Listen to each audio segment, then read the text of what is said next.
Can you imagine a world where everyone gets to race? Once upon a time, in a bustling town surrounded by rolling hills and wide, clear skies, there was an annual event that brought everyone together, the town's much-loved sports day. However, this year was special. For the first time, the event would include a segment that none had seen before, the Athletics Paralympics. "Why are we having a Paralympics this year?"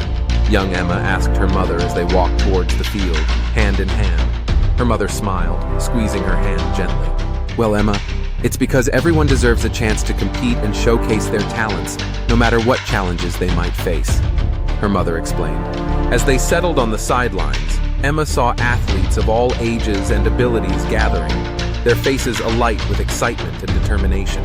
There were racers in wheelchairs, runners with prosthetic limbs, and athletes with visual impairments accompanied by their guides.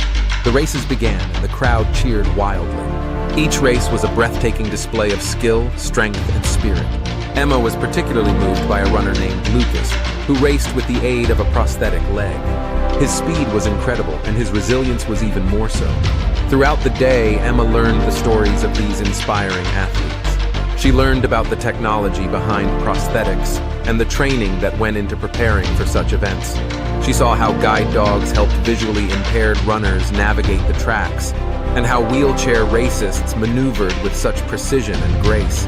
As the sun began to set, casting a golden glow over the field, Emma felt a profound sense of awe and respect. The final event was a relay race, and Lucas was one of the runners. The crowd stood, holding their breath as the baton was passed smoothly from one athlete to the next. Lucas was the final runner, and as he took the baton, he pushed forward with all his might. It was a close race, but as he crossed the finish line, a cheer erupted from the crowd, louder than any that day. Emma jumped up and down, clapping and cheering. "Why does this feel so special, Mom?" Emma asked, her eyes sparkling with excitement. "Because, Emma, today we witnessed more than a race. We saw the power of the human spirit, the importance of inclusion, and how courage can defy the odds.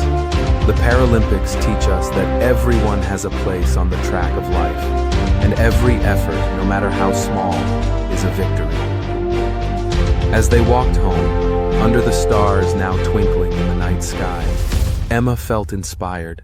She realized that the true spirit of the Paralympics wasn't just about sports.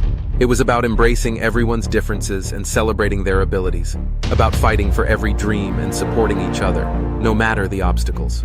"And Emma," her mother added as they reached their doorstep, "remember, just like in the Paralympics, in life, the most important thing isn't whether you win or lose. It's about how you run the race."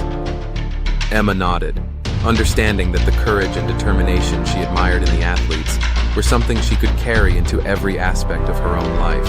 That night, as she drifted off to sleep, Emma dreamed of a world where everyone had a chance to race, where every cheer was for courage, and every heart was filled with the spirit of the Paralympics, a world not so different from her own. Thanks for watching, and please subscribe.